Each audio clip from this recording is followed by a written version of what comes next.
scale, but it adds an element of finance, either at the college level in terms of scholarships for athletes, or anything from middle school up through whatever grade in college would be a paid coach. So even though the athletes at a high school or middle school level or a club level in many countries in the world are not necessarily paid, the coaches would be and the officials would be. And so there are varying degrees on a continuum of how much is professional, but when money enters into this, it is professional, and it would include all of the varsity, and it's the upper level of the PIL. Okay, now we need to hold and balance PIL for a second, and now we're going to move to what we call the influences of competition. This has to do with both an internal and an external. The internal, the IMIC, the Internal Motivational Influences on competition. Let me say that again. Internal motivations of influences on competition, the IMIC. In other words, what's coming out of me? How am I driven? What is coming out of me that motivates me to compete? You can see on your 7th slide there, hopefully for Christians, faith does. Worshiping God, honoring God through our competitions, through our sporting competitions. And hopefully you've been trained, or at least will become trained, in the Christmanship ethic. More than sportsmanship, more than gamesmanship, but including all the more positive elements of that, but getting to Christmanship. Hopefully this faith base will motivate you. And then there's also things like ego, self-pride, self-worth, self-meaning.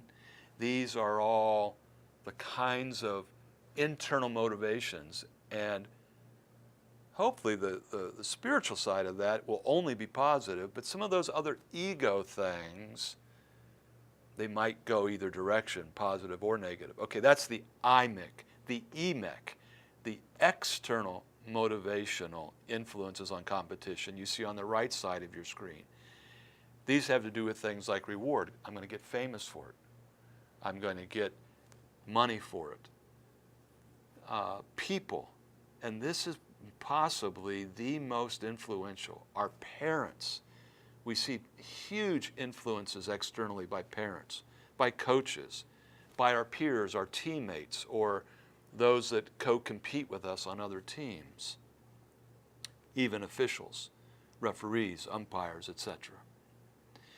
And then sometimes issues or status in life, or things like nationalism, patriotism.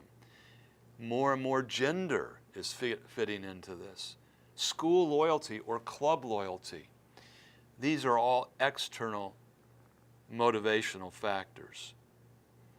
Okay, now I want to put these two together. The PIL that goes from play up to professional, and the IMIC, the internal motivational influences on competition, and the EMIC, the external motivational influences on competition. And I put them on a graph here.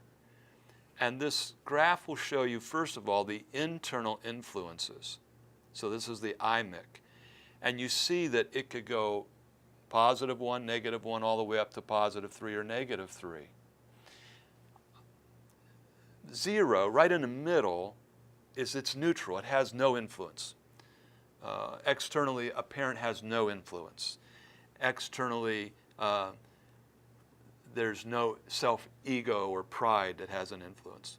But if there's parents that have a little influence negatively, it would go -1. If they have a great major influence positively, it goes to the +3.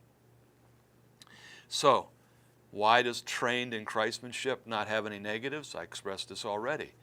Hopefully, being trained in Christmanship would never have a negative influence on your competition. Okay, now we're going to move to the external and see that these issues, these people, these rewards can still influence us negatively or positively, and it could influence us in a major way or a not so major way. Okay, so now we have our volatility graph here, our volatility scale. When you put the PILs with the external and internal influences on our competition. And what happens is we have 4 different zones from green to orange, if you will. And the enjoyment, the encounter, the explosion, and the exasperation. So enjoyment means just pure fun. Winning and losing is not even part of the equation usually. Exasperation is when, even in a very inconsequential board game, that somebody is so highly competitive that they actually ruin a relationship over it. I have good friends who are brothers, and both of them are literally very elite athletes. One having been an Olympian for many, many sessions. And the one says, I've never met a game or a competition that was worth losing a friend over. And the other one said, I never saw a friend that was worth keeping if it meant losing a game. You get a sense one is more on the enjoyment and one is on the exasperation. The encounter zone is where most of us find ourselves in. And that is best explained that we're seeking fun, we're seeking fulfillment, but fulfillment becomes more about the enjoyment than does the fun. The explosion zone, well, this is where there's danger of injury and maybe even death, and it's always accompanied by frustration, and there's a futility that goes there. So now to understand this graph as you look at it, those what look kind of like yard markers on an American football field going from bottom to top in the middle of the graph, the north-south axis, is you can see, think about playful games all the way up to pro, so the PIL is in the middle. And then the negative to positive going left to right, these are the accumulated numbers of being little, moderate, or large influences on these IMICs and EMICs. So let me show you this slide and show you that you see kind of on the graph on the upper right-hand corner that this competition that we're talking about would fit into that varsity level. This could be a high school or collegiate or possibly a club sport. If it was high school, this would probably be where the two teams are arch rivals. So it's pretty high on a PIL, but it's not professional. These athletes, at least, will not lose their job if they don't win this game. Their coach might, but they won't. So that's why it's at a 6. The MIC there, the motivational influences on competition, is a combined positive 10. So it would be on the right side of the graph, and it would be not quite halfway over on the right side, although depending upon the numbers, it could exceed 25, but most of them are in that 0 to 25 when it's all put together. So it's in the upper right-hand corner, which means that this particular competition, this particular sporting competition, is in the encounter zone. It's probably not just going to be fun where the players are just falling down laughing.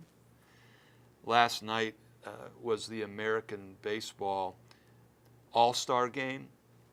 And there was some times where you just saw that the players and even the umpires, they just were laughing. They were having so much fun.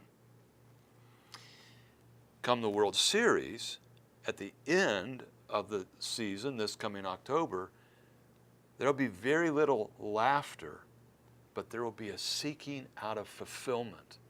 They're encountering all these motivational impacts, and they are going to decide whether they're going to feel fulfilled and it's going to be enjoyable from that perspective. Not fun enjoyment, but fulfillment enjoyment. Or if it's going to go over into the explosion zone where they're actually going to come to fights and throwing the ball and bats at each other. Now, if you can do a good job of collecting all this data, you will be able to tell exactly where your competition, where your sporting competition is going to land. Exasperation, explosion, encounter, enjoyment. Now, this particular time that we've just spent together is to help you gain a concept of competition and sport and the difference between them, and then how you can begin to gauge sport.